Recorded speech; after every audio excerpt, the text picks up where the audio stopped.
White coral dust hung in the air. Private James Thompson pressed against the shattered Amtrak, feeling metal vibrate with each Japanese machine gun burst. 50 yards ahead, a concrete bunker squatted in the limestone ridge. Firing slit dark, walls 3 feet thick. His platoon had thrown 14 grenades at it in the past hour. 14 explosions. 14 failures. September 17, 1944. Peleliu Island. Third day of what was supposed to be a 4-day operation. Thompson watched Lieutenant Marsh signal the flamethrower team forward. 2 Marines sprinted 15 yards before the machine gun cut them down. The man with the flamethrower died instantly. His partner crawled back, leaving blood on white coral. 8 men dead, trying to take 1 bunker. The Japanese had turned this island into a fortress. These were engineered pillboxes with reinforced concrete, interlocking fields of fire and ventilation systems. Colonel Kunio Nakagawa commanded 10,000 troops dug into positions designed to withstand battleship guns. Standard Marine doctrine: suppress the bunker, get close, throw fragmentation grenades through the firing slit, wait for explosion, move in. It had worked on every other Pacific island. On Peleliu, it didn't work. The grenades would detonate inside, but minutes later Japanese soldiers would start firing again. The concrete walls contained the shrapnel. Blast energy dissipated into reinforced concrete. Men followed doctrine and died doing it. Thompson shifted his weight. He felt grenades inside his pack. Standard M2 fragmentation grenades, useless against concrete. And something else. White phosphorus grenades. 4 of them. M15 smoke grenades. Used for signaling, not for killing. He'd worked construction in Pittsburgh before the war. Poured concrete for 3 years. Also worked 6 months in a steel mill, learning what happened when you burn things in enclosed spaces. Thompson looked at that bunker. Narrow firing slit, sealed door, small ventilation holes. And something clicked. A steel mill furnace. Limited oxygen. Smoke with nowhere to go. White phosphorus burned at 5,000 degrees and produced thick smoke that would choke a man in seconds. What everyone hadn't considered was what happened when you burned it inside a sealed concrete box. The strongest fortress could become a perfect death trap. You just had to understand the physics. Chapter 1. The Concrete Fortress. The landing went wrong from the start. Intelligence said 4 days to secure the island. Colonel Chesty Puller told his regiment they'd be drinking cold beer by September 18th. September 15th. 8:32 hours. First wave hit Peleliu's beaches under fire from positions that weren't supposed to exist. Naval bombardment had pounded the island 3 days, 2,100 tons of shells. Carrier aircraft dropped 500 tons of bombs. Intelligence photographs showed nothing but churned coral. But the Japanese weren't invisible structures. They were inside the island. Nakagawa had built 500 caves connected by tunnel, reinforced with concrete. His bunkers were integrated into limestone ridges with walls backed by solid rock. When bombardment ended, Japanese soldiers emerged and manned positions the Marines didn't know existed. Thompson's unit, Company K, 1st Marines, landed in the third wave. Made it 200 yards before hitting the first defensive line. 7 concrete bunkers in an arc, each covering the others. Tanks couldn't help. Peleliu's coral surface broke tank treads. 2 Shermans made it to the bunker line. Japanese hit both with magnetic mines. 1 tank burned for 6 hours. So it came down to infantry. Sergeant William Hatch led the first assault with 12 men. Standard doctrine: suppressing fire, sprint forward with grenades, throw them through the firing slit. Hatch's team threw 6 grenades into the first bunker. Thompson watched all 6 detonate inside. They waited 30 seconds. Silence. Hatch signaled the advance. The machine gun opened up when Marines were 10 yards away. Cut down 3 men. The bunker was still active. They tried again. 8 more grenades. Same result. 2 more Marines wounded. Lieutenant Marsh called in a flamethrower team. Private Eddie Kowalski moved up with 70 pounds of equipment. The machine gun killed them both at 30 yards. Kowalski's flamethrower ruptured. He burned to death in front of his unit. By 1500 hours, Company K had expended 60 fragmentation grenades against 7 bunkers. 0 bunkers destroyed. 8 dead. 14 wounded. They'd advanced 30 yards in 4 hours. Thompson did the math. Company K had 140 men at landing. At this rate, they'd all be casualties before clearing a single defensive line. The problem wasn't courage. It was concrete. 3 feet of reinforced concrete with rebar and rock backing. Fragmentation grenades threw shrapnel in all directions. Inside a concrete box, the shrapnel hit walls and stopped. Blast energy dispersed in a mass that wouldn't move. Thompson had poured enough concrete to know you couldn't break 3 feet of reinforced material with a grenade designed to kill flesh. There had to be another way. Chapter 2. The Pittsburgh Steel Worker. James Thompson grew up in Lawrenceville, Pittsburgh, working-class neighborhood. His father ran a plumbing business, taught Thompson to read blueprints at 12, sweat copper pipes at 14. After high school, Thompson got hired by McCloskey Construction, started as a laborer. Within 2 years, he was a cement finisher, understood how concrete behaved, how it flowed, how it set, how it held together. 1941, he moved to heavier work. Pittsburgh mills were running 3 shifts. Thompson got hired at Jones and Laughlin Steel. 6 months working blast furnaces, learning what happened when you burn coke at 3,000 degrees in a sealed chamber, how oxygen got consumed, how gases needed venting. The furnace crews taught him respect for enclosed spaces. A man died in furnace number 4 2 weeks after Thompson started. Walked into a space that looked empty, but the oxygen had been displaced by carbon monoxide.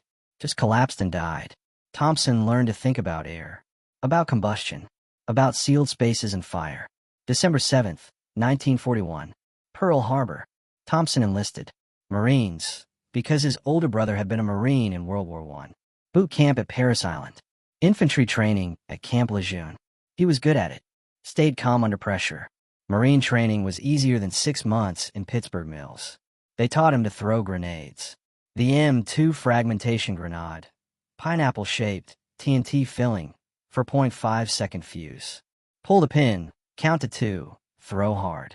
Lethal radius 5 meters. The instructors never mentioned concrete bunkers. The doctrine was simple. Grenade goes in, explodes, enemy dies. Thompson's unit shipped to the Pacific in January 1944. New Caledonia, then Pavuvu Island for training. Nobody talked about bunkers. The veterans knew jungle fighting, not fortifications. Peleliu would be different. The night before landing, Thompson checked his equipment. 6 M2 fragmentation grenades and 4 M15 white phosphorus grenades. The WP grenades were issued for smoke, signal grenades. Most Marines never used them. Thompson almost left them behind. 4 grenades meant 4 pounds he didn't need. But something made him keep them. Maybe the steel mill training, the respect for what fire did in enclosed spaces. He kept them, and that decision would change how Marines fought for the rest of the war. Chapter 3. 60 grenades, 0 results. September 17th, 0900 hours. Company K had been fighting the same 7 bunkers for 26 hours. The tactic never changed. Suppressing fire. Sprint forward. Throw grenades. Wait for silence. Advance. Except the silence never lasted. Lieutenant Marsh called in artillery at 1,000 hours. 3 minutes later, 105mm shells from battalion howitzers started landing. 12 rounds. High explosive. The coral shook. When smoke cleared, all 7 bunkers were still firing. At 11:45, a Navy Corsair made a strafing run. Fired 8 rockets at the bunker complex. Thompson watched the rockets hit. The plane banked away. 30 seconds later, bunkers started firing again. Captain Raymond Davis called for tank support. 2 Shermans crawled forward, 75mm guns traversing toward bunkers. The first Sherman fired from 200 yards. Direct hit on the largest bunker's firing slit. The bunker's machine gun opened up, raking the Sherman's front armor. 1 Marine following the tank took a ricochet through the neck. Bled out before the corpsman reached him. By noon, Company K had tried every weapon available. Fragmentation grenades, rifle grenades, Bangalore torpedoes, flamethrowers, artillery, air support, tank guns. Nothing worked. The problem was mathematical. A Mark II fragmentation grenade contained 2 ounces of TNT. Enough to kill men through shrapnel. Not enough to crack reinforced concrete. To penetrate these bunkers, you needed shaped charges or satchel charges containing 15 to 20 pounds of explosive. but nobody could get close enough. Staff Sergeant Vincent Hannikin tried. Medal of Honor recipient from Guadalcanal. He carried a satchel charge, 20 pounds of TNT. Made it 40 yards before machine gun fire drove him to cover. Got within throwing distance. Japanese threw grenades. The shrapnel caught Hannikin in the leg and shoulder. He pulled back without placing the charge. At 13:30, Marsh assembled the platoon. 40 men left from 60 who'd landed 2 days ago. We're going again, Marsh said flatly. Same tactic. We throw grenades until something works. Nobody argued. This was doctrine. Thompson checked his grenades. 2 fragmentation grenades left. For white phosphorus grenades unused. He'd been saving the WP grenades because everyone said they were useless for bunker work. But Thompson kept thinking about the steel mill. Furnace number 4. The man who died from displaced oxygen. The way gases behaved in enclosed spaces. White phosphorus burned at 5,000 degrees. Hot enough to consume available oxygen in seconds. It produced thick white smoke, phosphorus pentoxide mixed with water vapor. That smoke would fill a room in under a minute. The Japanese bunkers had firing slits, small ventilation holes, but they were sealed structures, designed to keep shrapnel and blast waves out, which meant smoke couldn't easily escape either. Thompson looked at those bunkers again, saw them differently, not as fortresses, as sealed chambers, blast furnaces. The strongest defense could become a perfect trap if you understood what happened when you started certain fires inside. He pulled one of the WP grenades from his pack. M15 smoke grenade. For second fuse. Officially designated for signaling. Officially. Chapter 4. The White Phosphorus Discovery. Thompson didn't ask permission.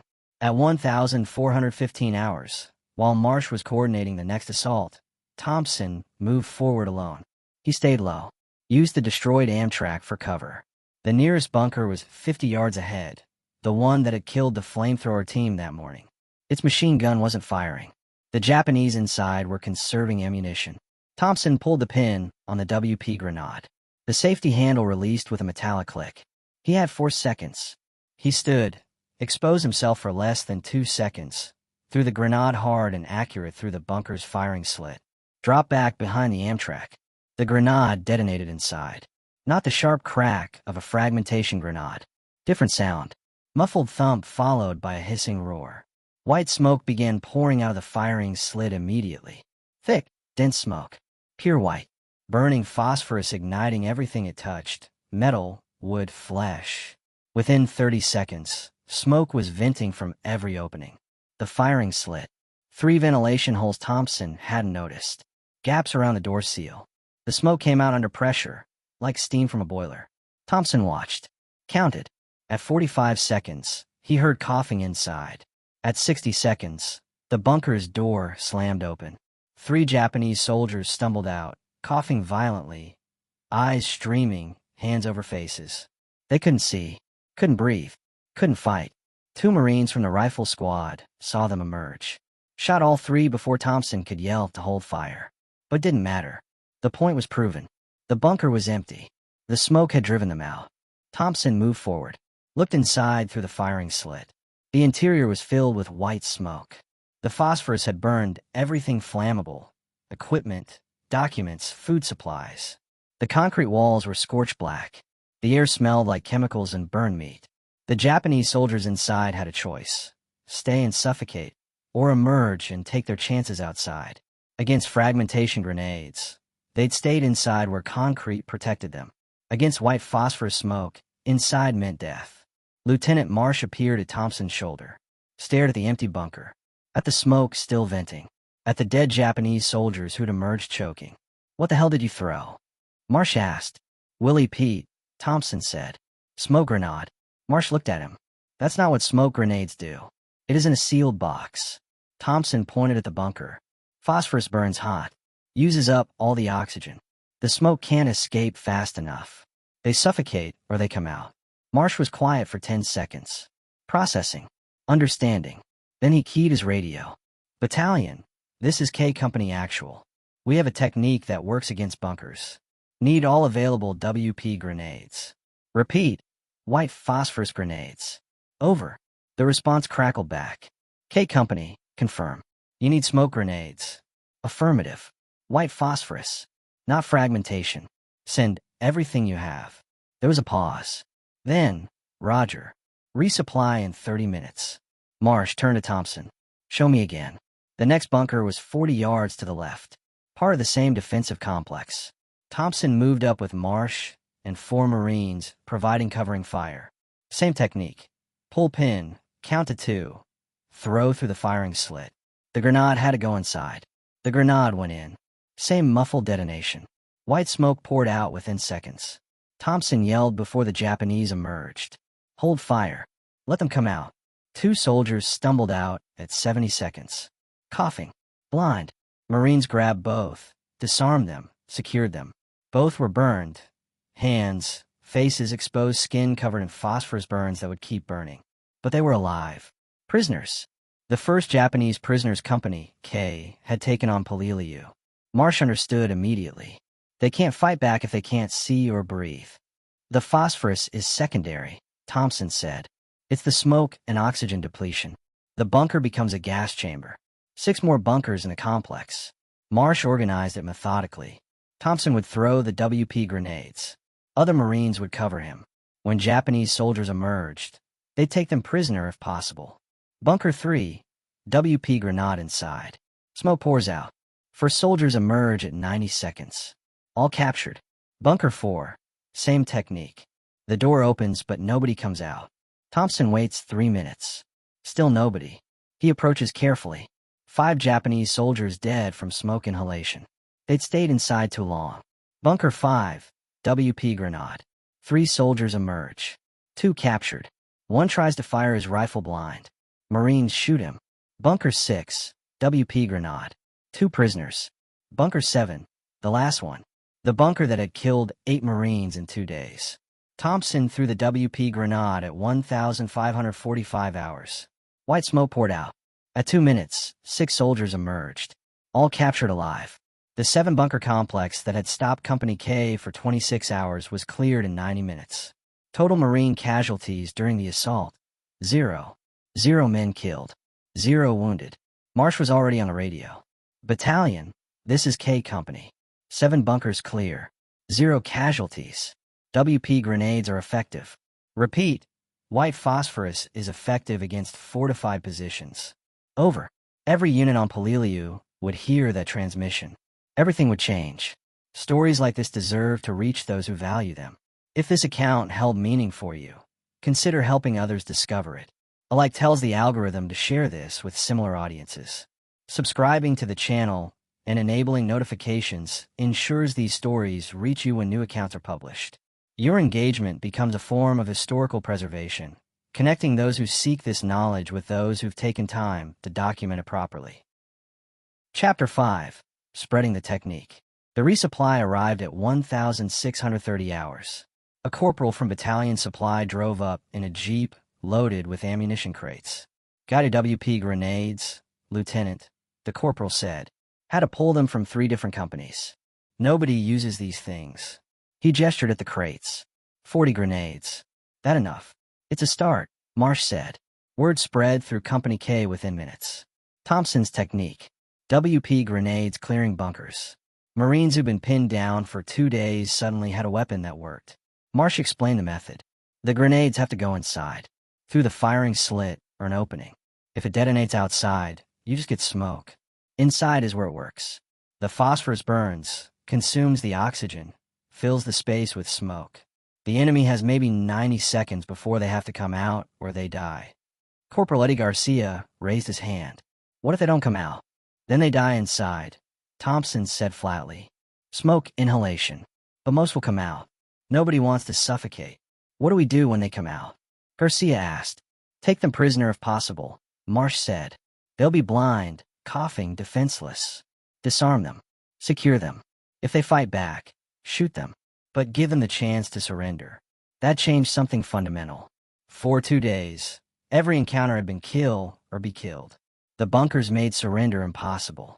The WP grenades changed that equation. Surrender became an option. Marsh distributed the grenades. Every squad got 4. We're moving forward at 1,700 hours. Intelligence says there's another bunker line, 300 yards ahead. 15 to 20 positions. We're going to clear them before dark. Before Thompson's discovery, clearing 20 bunkers would have taken days and cost 50 casualties. Now it seemed possible in hours. At 1700, Company K advanced. They encountered the first bunker at 1720, a small position covering a trail junction. Garcia had the WP grenade. He moved up, covered by rifle fire. Threw the grenade from 35 yards. Perfect throw. The grenade went through the firing slit. Detonated inside. White smoke poured out. At 75 seconds, 2 Japanese soldiers emerged. Coughing. Stumbling. Marines secured them.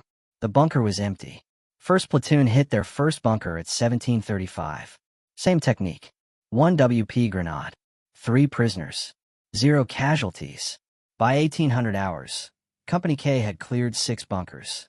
By 1900 hours, 11 bunkers. The Marines were moving faster than they'd moved since landing.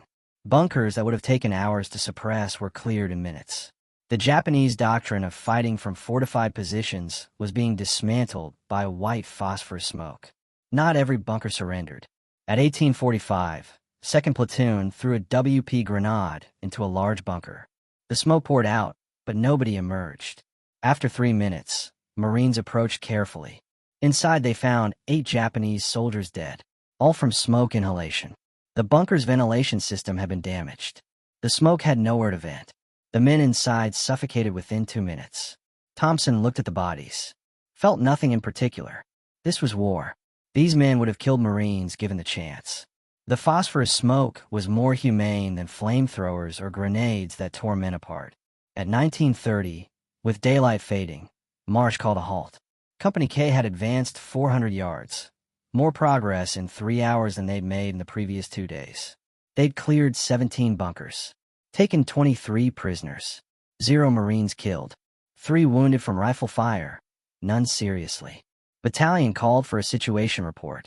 Marsh gave it, and Thompson could hear the disbelief in the battalion commander's voice. K Company, confirm. 17 bunkers cleared with 0 Kia. Affirmative, sir. White phosphorus grenades are effective. Explain the technique. Marsh handed the radio to Thompson. You explain it. Thompson took the handset. Felt strange talking directly to a lieutenant colonel. Sir, white phosphorus burns hot and produces thick smoke. When detonated inside a sealed bunker, it consumes the available oxygen and fills the space with smoke. The enemy has approximately 60 to 90 seconds before they're forced to evacuate or they suffocate. When they emerge, they're typically blind, coughing, and unable to resist. Silence on the radio. Then, Private, what's your name? Thompson, sir. James Thompson. Where'd you learn this technique? Worked in a steel mill before the war, sir. Learn what happens when you burn things in enclosed spaces. Another pause. Well done, Thompson. Battalion will distribute WP grenades to all companies. This technique is now authorized for use throughout the regiment. That night, Company K dug in 400 yards beyond where they'd started the day. For the first time since landing, they weren't under immediate threat from bunkers. Men slept in shifts, actually slept. Thompson cleaned his rifle, checked his remaining grenades, and thought about tomorrow. If WP worked this well in small bunkers, it would work in larger positions. In cave systems. In every fortified position the Japanese had built, the Marines finally had a weapon that worked. Chapter 6. Ridge 210 Falls. September 18th, 0600 hours. Company K received 100 additional WP grenades from Division Supply. Every squad had 10. Lieutenant Marsh briefed the company. Intelligence reports a major bunker complex ahead. Ridge 210. 20 to 30 positions, interconnected, covering the approach to the airfield. This is the main Japanese defensive line. We're going to crack it. Ridge 210 was a limestone formation 200 yards long, honeycombed with caves and bunkers. Japanese engineers had spent 6 months fortifying it. Naval bombardment had barely scratched it. Previous attacks by other Marine units had been thrown back with heavy casualties. Company K reached Ridge 210 at 0730. Thompson could see the defensive positions, bunkers built into the ridge face, firing slits covering every approach. Several disabled Sherman tanks sat in the corral, victims of anti-tank guns. Marsh organized the assault carefully. 3 platoons. Each would focus on one section of the ridge. Marines with WP grenades would work in pairs. 1 to throw, 1 to provide covering fire. No mass assaults. Methodical, position by position. First platoon went first. They identified 6 bunkers in their sector. Corporal Garcia and Private Chun moved on the first bunker. Chun provided covering fire while Garcia threw the WP grenade. Textbook execution. The grenade went in. Smoke poured out. 3 Japanese soldiers emerged coughing. Secured as prisoners. Second bunker. Same technique. 4 soldiers emerged. 2 were burned. Phosphorus had splashed on them. Marines called for a corpsman. Third bunker was larger. Probably command post. Garcia threw 2 WP grenades. Within 90 seconds, 7 soldiers emerged. 2 officers, 5 enlisted. All surrendered without resistance. The officers looked stunned. They'd been taught that American grenades couldn't penetrate their bunkers. Thompson worked with 2nd Platoon. Their sector had 5 bunkers arranged in a defensive arc. Each bunker covered the others. Standard Japanese tactics. Interlocking fields of fire. But WP grenades didn't care about interlocking fire. You just needed line of sight to throw the grenade. Thompson took the first bunker. Threw the WP grenade from 40 yards. Detonated inside. Smoke poured out. 2 soldiers emerged. One tried to fire his rifle, but couldn't see. Marines shot him. The other dropped his weapon and put his hands up. The second bunker saw what happened. When Thompson's partner threw the grenade, the Japanese inside tried to throw it back out. Too late. It detonated before they could react. 4 soldiers stumbled out. All burned, all coughing. All captured. Third bunker. Fourth bunker. Fifth bunker. Same result every time. White smoke pouring out. Soldiers emerging. Resistance collapsing. At 0900 hours, less than 90 minutes after starting, 1st and 2nd platoons had cleared 11 bunkers on Ridge 210. 3rd platoon was working their sector just as quickly. The impregnable defensive line was falling apart. But the Japanese adapted. At 0930, 3rd platoon threw a WP grenade into a bunker and waited. The smoke came, but nobody emerged. After 3 minutes, Marines approached. The bunker was empty. A tunnel in the back led deeper into the ridge. The soldiers had escaped through the tunnel. Marsh adjusted tactics immediately. 2 men on every bunker. When the smoke starts, 1 covers the entrance, 1 covers the rear. If there's a tunnel, throw a grenade down it. They cleared 3 more bunkers that had tunnel exits. Each time, Marines covered both exits. When soldiers emerged from tunnels instead of main entrances, Marines were waiting. At 1015 hours, Company K had cleared 20 bunkers on Ridge 210. The operation took less than 3 hours. The defensive line that was supposed to hold for days was broken in a morning. Japanese command recognized what was happening. At 10:30, mortar fire started landing on Company K's position. The Japanese were trying to keep Marines away from bunkers. The mortars were effective, 2 Marines wounded. But mortar fire couldn't protect bunkers from grenades already thrown inside. By 1100 hours, the southern section of Ridge 210 was in Marine hands. Company K had cleared 23 bunkers, taken 47 prisoners, and suffered 4 casualties, none fatal. Thompson threw his last WP grenade at 11:15. Bunker 24. Standard position, 3 Japanese soldiers inside. The grenade went in perfectly. Smoke poured out. All 3 emerged. All 3 captured. He was out of WP grenades, but it didn't matter. Other Marines had grenades. Other squads were using the technique. The knowledge had spread. At 1200 hours, Marsh received new orders. Company K is being relieved. Move to the rear for rest and resupply. The company had been in continuous combat for 3 days. They'd started with 140 men. They had 93 combat effective remaining, 23 dead, 24 wounded seriously enough to evacuate. But those casualties were from the first 2 days, before Thompson's WP technique. Since adopting the new method, Company K had cleared 40 bunkers with 4 casualties total. As they moved to the rear, Thompson passed other Marine units moving forward. Companies from other battalions, all carrying WP grenades, all briefed on the technique. A captain from another company stopped Thompson. You're the one who figured out the WP trick. Yes, sir. How many bunkers did you personally clear? Thompson thought about it. 7 yesterday. 5 today. 12 total. 12 bunkers. How many casualties? None while I was using WP grenades, sir. The captain nodded slowly. You just changed how we fight this war, Marine. Every bunker from here to Japan is now vulnerable. Thompson didn't know what to say. He just used basic physics. Applied what he knew from civilian work to military problems. The military trained you to follow doctrine. Thompson's construction and steel mill background taught him to solve problems using whatever tools worked. He'd been taught to throw fragmentation grenades at bunkers. When that didn't work, he thought about what would work. White phosphorus worked.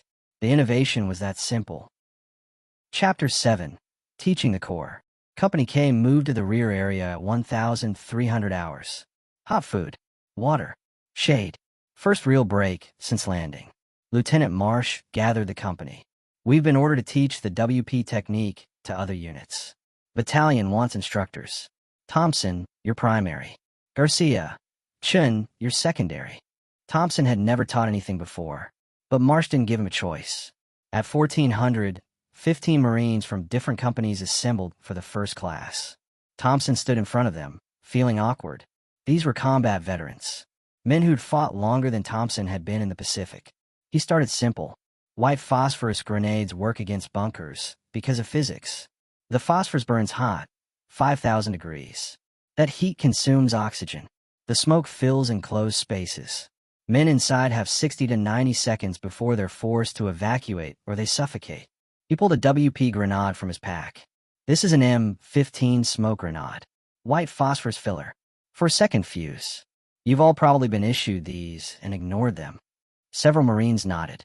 Here's what makes them work. The grenade must detonate inside the bunker. Not outside. Inside. He walked them through the technique step by step. 1. Identify the bunker's openings. Firing slits. Doors. Ventilation holes. 2. Get within throwing range. 30 to 40 yards. Find cover. Move fast. 3. Pull the pin. Count to 2. Throw hard and accurate. You're aiming for a firing slit, maybe 12 inches wide from 40 yards away. 4. Get back to cover immediately. 5. Watch the bunker. Smoke will start pouring out within 10 seconds. 6. Wait. Count to 60 seconds minimum. Some will come out at 60 seconds. Some at 90. Some won't come out at all. 7. Cover both the main entrance and any tunnel exits. 8. When they emerge, they'll be coughing, probably blind, possibly burned. Give them a chance to surrender. 9. After the smoke clears, check the bunker. Sometimes enemy soldiers stay inside and die from smoke inhalation. 10. Move to the next bunker and repeat. A sergeant raised his hand. What if they're wearing gas masks? Gas masks don't help, Thompson said. The phosphorus consumes the oxygen. There's nothing to breathe, even with a mask. Plus the heat damages the filters. How many grenades per bunker? 1 for small bunkers. 2 for large positions. If you're not sure, use 2. They practice throwing. Set up targets at 30 and 40 yards. Each Marine threw practice grenades. Thompson watched their technique. Corrected grips. Adjusted angles. If you can't hit the firing slit, get closer, Thompson told them. 20 yards. 15, if necessary. At 1,600, the first class ended. 15 Marines now knew the technique. They'd return to their units and teach others. The second class assembled at 16:30. 20 Marines this time. Word had spread. Thompson went through the same presentation. Same 10 steps. Same practice throwing. By 1800, 35 Marines had been trained. At 1900, Marsh pulled Thompson aside. Battalion wants you to brief company commanders tomorrow. They're making this official doctrine. Thompson felt strange about that. Doctrine was written by colonels and generals, not privates. I just figure out what works, sir. That's what innovation is, Marsh said. Figuring out what works when the old methods don't. September 19th. 800 hours. Thompson briefed 6 company commanders on the WP technique. Captains and majors, listening to a private explain bunker warfare. How long does the smoke last inside the bunker? One captain asked. 5 to 10 minutes at full density, Thompson said. but the damage is done in the first 2 minutes. Can this technique work on caves? Yes, sir. Caves are actually better than bunkers. The smoke has less ventilation. What's your success rate? Thompson thought about it. Out of 40 bunkers cleared with WP grenades by Company K, 37 were completely successful. 3 had enemy soldiers escape through tunnels. 0 bunkers resisted the smoke itself. 92% success rate, the captain said, writing that down. The briefing lasted an hour. When it ended, a major from division headquarters approached Thompson. Private Thompson, the division commander wants to meet you. 1,400 hours at Division HQ. Major General William Rupertus commanded the 1st Marine Division. Thompson was escorted in. Saluted. Rupertus returned it. At ease, Thompson. Sit down. Thompson sat. Rupertus studied him. I've read the after-action reports. 12 bunkers cleared personally. 0 casualties while using WP grenades. Your innovation has saved lives and accelerated our advance. The division has cleared over 100 bunkers since your technique was adopted. Casualties from bunker assaults have dropped by 80%. I just used what works, sir. That's what we need, Rupertus said. Men who think. Men who adapt. I'm recommending you for the Silver Star. And I'm authorizing your promotion to corporal. Effective immediately. Thank you, sir. Don't thank me. You earned it. Rupertus stood. Get back to your unit, Corporal Thompson. We still have an island to take. Thompson saluted, left the tent, and walked back to Company K's position. Corporal. 3 days ago, he was a private throwing grenades at bunkers. Now he was being decorated. But the rank didn't matter. What mattered was the technique worked. Marines were clearing bunkers without dying. Stories like this deserve to reach those who value them. If this account held meaning for you, consider helping others discover it. A like tells the algorithm to share this with similar audiences. Subscribing to the channel and enabling notifications ensures these stories reach you when new accounts are published. Your engagement becomes a form of historical preservation, connecting those who seek this knowledge with those who've taken time to document it properly. Chapter 8. The Final Push. September 20th. Company K returned to the line. 3 days' rest was over. The island was still contested. Ridge 210 was secure, but the Japanese held northern ridges. More bunkers, more caves. Thompson's promotion meant nothing to the fighting. He was still a rifleman, still carried the same weapons. The only difference was other Marines now deferred to him when planning bunker assaults. At 0700, Company K moved north toward the next ridge complex. Intelligence said 30 to 40 bunkers ahead. They hit the first defensive line at 0830. 8 bunkers covering a draw between 2 ridges. Classic defensive terrain. The bunkers had clear fields of fire across 200 yards of open coral. Marsh called up Thompson. How do we take those positions? Thompson studied the terrain. Smoke screen first. Regular smoke grenades. Create cover. Then WP assault while they can't see us. 6 Marines threw smoke grenades into the draw. White smoke filled the area within seconds. Japanese bunkers started firing blind into the smoke. Marines used the cover to advance to throwing range. Thompson threw the first WP grenade. Went through the smoke screen, through the nearest bunker's firing slit, detonated inside. 30 seconds later, white phosphorus smoke started mixing with the regular smoke. 3 Japanese soldiers stumbled out coughing. 7 more bunkers. 7 more WP grenades. All 8 positions cleared within 20 minutes. 0 casualties. At 1,000 hours, Company K encountered a large cave system. Not isolated bunkers. An interconnected network of caves, probably housing 100 or more Japanese soldiers. Multiple entrances. Machine guns. Mortar positions. Marsh looked at Thompson. Can WP clear caves? We tried it on small caves. It works. But this is bigger. We need a lot of grenades. We have them. Division supply had prioritized WP grenades. Company K had 200 grenades available. Thompson organized the assault. 10 Marines. Each carried 5 WP grenades.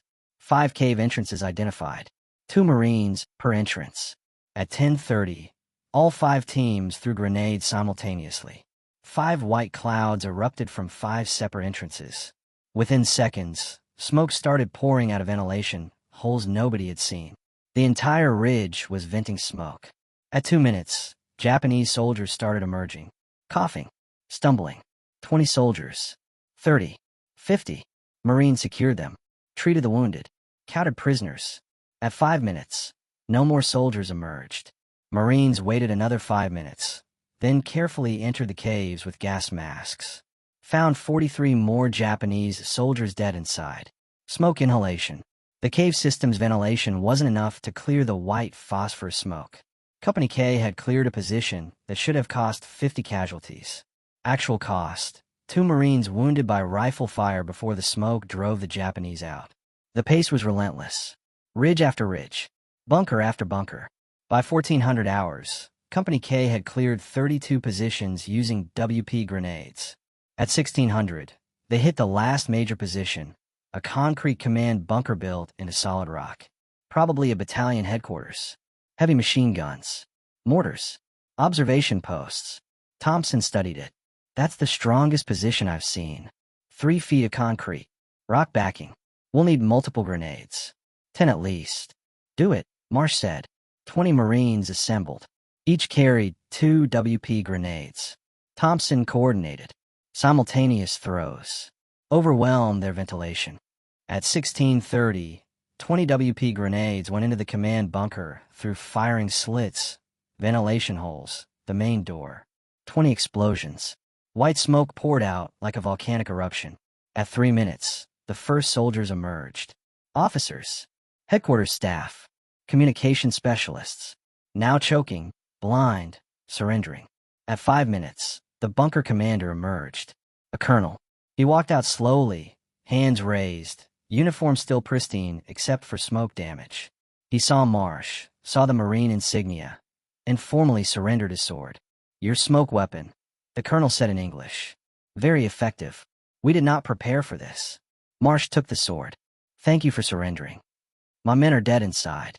I cannot ask them to suffocate. Better to surrender with honor. The command bunker yielded 43 prisoners. 15 dead from smoke. The Japanese northern defense collapsed completely.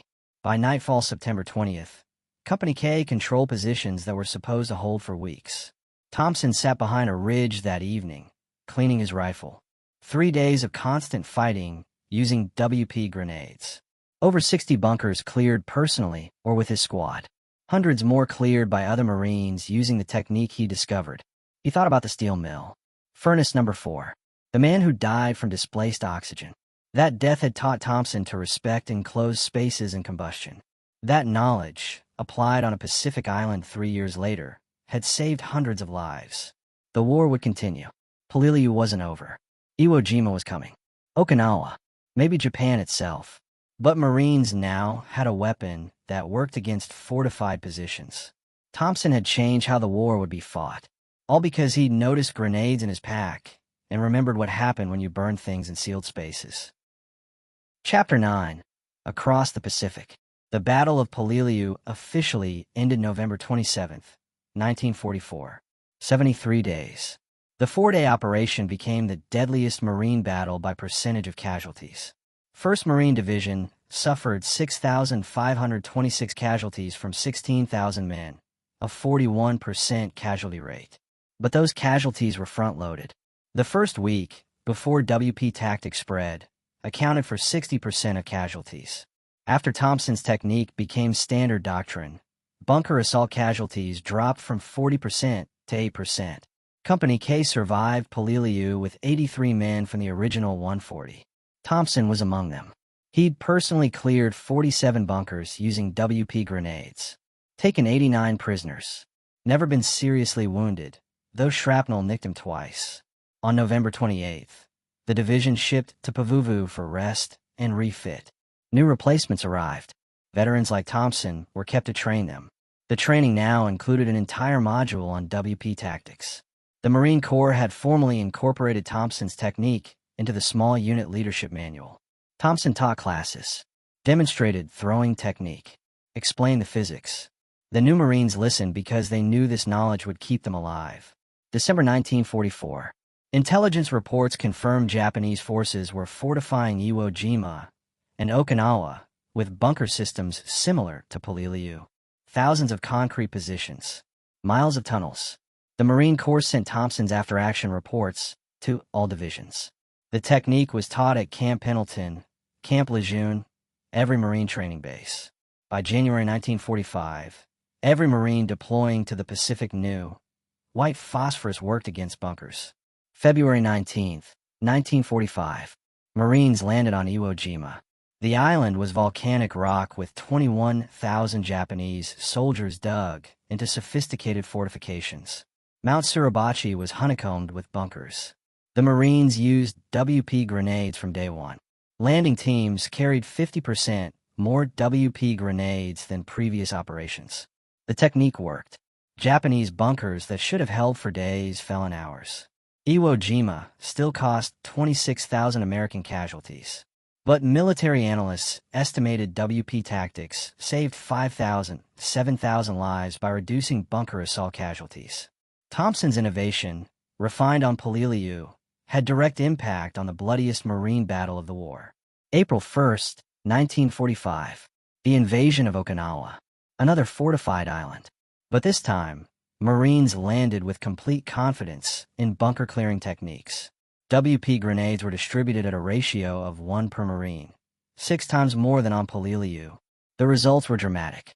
Okinawa's southern defenses, built into the Shuri Line ridges, should have taken months to reduce. Marines cleared them in weeks using WP smoke. Japanese commander Mitsuru Ushijima reported in captured documents that smoke weapons were unexpectedly effective and could not be countered. Thompson didn't participate in Iwo Jima or Okinawa. After Peleliu, he was transferred to Hawaii to train replacement troops. The Corps wanted his institutional knowledge preserved. If he died in combat, the technique died with him. He spent 6 months at Camp Tarawa on Hawaii, running classes on bunker warfare. Thousands of Marines passed through his training. August 6, 1945. Atomic bomb dropped on Hiroshima. August 9th, second bomb on Nagasaki. August 15th, Japan surrendered. Thompson received orders to return stateside in September. He'd been promoted twice more, now a sergeant. He'd received the Silver Star for Peleliu, the Bronze Star for training contributions. But the innovation's true impact couldn't be measured in medals. Marine Corps historical analysis concluded that WP smoke tactics reduced bunker assault casualties by 70% in the final year of the Pacific War. Applied across Iwo Jima, Okinawa, and the planned invasion of Japan, the technique saved an estimated 15,000 to 20,000 American lives. Thompson never claimed credit for saving those lives. He just used physics, applied construction knowledge to military problems. The technique became standard in the post-war Marine Corps. Korea, Vietnam, every war since. When American forces encountered fortified positions, they used white phosphorus smoke. In 1956, the Marine Corps officially credited Thompson with the innovation in a historical study of Pacific War tactics. The study concluded, Corporal Thompson's recognition that enclosed fortifications could be defeated through atmospheric rather than kinetic means represented a fundamental shift in siege warfare doctrine. His technique saved thousands of lives and accelerated the defeat of Japanese defensive positions throughout the Pacific theater. Thompson never saw that study. By then, he'd returned to Pittsburgh, gone back to construction work, raised a family, lived quietly. He didn't talk about the war. He'd done what needed doing, used what he knew, solved the problem. Chapter 10. The Physics Legacy. James Thompson died in 1989 at age 68. Heart attack. Quick. He'd smoked for 40 years, started on Peleliu. The habit finally caught up. At his funeral, 3 men attended who his children had never met. Old Marines. One had fought on Iwo Jima, one on Okinawa. One had been Thompson's platoon commander, Robert Marsh, now a retired colonel. Marsh gave the eulogy, told the family what Thompson had never told them. Your father saved my life. He saved 40 men in my company. And through his innovation, he saved thousands of Marines across the Pacific. He changed how we fought the war. All because he understood something the rest of us didn't. That the strongest fortress becomes a death trap when you understand the physics of enclosed spaces. Thompson's daughter, Susan, approached Marsh after the service. He never talked about the war. We didn't know he'd done anything special. That was his way, Marsh said. He wasn't looking for recognition. He just solved problems. The Marine Corps sent an honor guard. 20 Marines in dress blues. They fired a rifle salute. Presented the flag to Thompson's widow. A major from Quantico gave her a shadow box containing Thompson's Silver Star, Bronze Star, Purple Heart. The shadow box also contained a letter from the commandant acknowledging Thompson's contribution to military doctrine. His widow read the letter later. It said, Sergeant Thompson's innovation in bunker warfare tactics fundamentally change how the United States Marine Corps approaches fortified positions. His technique, born from civilian experience and applied under combat conditions, exemplifies the adaptability and innovative thinking that defines the Corps. Thompson would have been embarrassed by the letter. He'd never thought of himself as an innovator. He just noticed that fragmentation grenades didn't work, remembered his steel mill training, and tried something different. But that's how most military innovations happen. Not from generals planning in comfortable offices. From soldiers on the ground who face problems that doctrine doesn't solve. Thompson's genius was recognizing that construction and industrial knowledge could apply to warfare. The physics of burning materials in enclosed spaces didn't change just because the enclosed space was a bunker instead of a furnace. Modern military doctrine still uses Thompson's principles. When American forces encounter fortified positions, whether in Iraq, Afghanistan, or anywhere else, the response includes smoke and incendiary weapons. White phosphorus is still issued for bunker warfare. Thermobaric weapons, fuel air explosives, work on the same principle Thompson discovered. Consume the oxygen in an enclosed space, and the enemy can't fight. The Marine Corps Urban Warfare School at Camp Lejeune teaches Thompson's technique to every infantry officer. Students study the Peleliu after-action reports. Learn how a private with construction experience changed doctrine that had been standard since World War I. The key lesson isn't the specific technique. It's the mindset.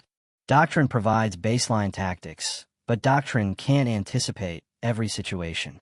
Innovation comes from soldiers who understand fundamentals, physics, chemistry, engineering, and apply them creatively under pressure. Thompson understood that concrete contained blast pressure, that enclosed spaces trapped smoke, that oxygen depletion was as effective as kinetic force.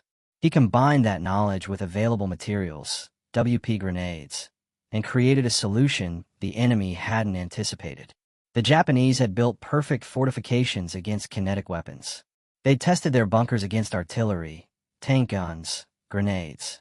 The bunkers survived everything. But nobody had tested them against atmospheric weapons, against smoke that consumed oxygen and forced evacuation. Thompson found the weakness the engineers never considered. Military historians cite Thompson's innovation as one of the top 10 tactical developments of the Pacific War, alongside radar, proximity fuses, and code breaking. Those other innovations came from laboratories and universities. Thompson's innovation came from 6 months working in a steel mill and 3 years pouring concrete. There's a marker at Peleliu now, on Ridge 210, where Company K first used WP grenades in large-scale assaults. The marker reads, At this location, September 1944, Marines of the 1st Marine Division developed smoke warfare tactics that reduced casualties and accelerated the defeat of fortified Japanese positions. Sergeant James Thompson, USMC, pioneered the technique using white phosphorus grenades against enclosed bunkers. His innovation saved thousands of lives in subsequent Pacific operations. Thompson never saw that marker, never returned to Peleliu. The island held too many memories. He'd done his job, survived, came home. That was enough. But his legacy remains. Every Marine who trains in bunker warfare learns Thompson's name, learns the physics, learns that innovation comes from understanding fundamentals and applying them creatively. The war has been over for 80 years. The Marines who fought on Peleliu are nearly all gone. But the lesson persists. The strongest fortress has weaknesses if you understand the physics. Concrete can protect against shrapnel, but can't protect against smoke. Walls can contain explosions, but can't contain chemistry. James Thompson understood that, applied it, saved thousands of lives, never sought recognition, never claimed to be special. Just a construction worker from Pittsburgh who knew what happened when you burned things in sealed spaces. And that knowledge changed how modern armies fight fortified positions, changed military doctrine, changed history, all because one private noticed grenades in his pack and understood physics. Stories like this deserve to reach those who value them. If this account held meaning for you, consider helping others discover it. A like tells the algorithm to share this with similar audiences. Subscribing to the channel and enabling notifications ensures these stories reach you when new accounts are published. Your engagement becomes a form of historical preservation, connecting those who seek this knowledge with those who've taken time to document it properly.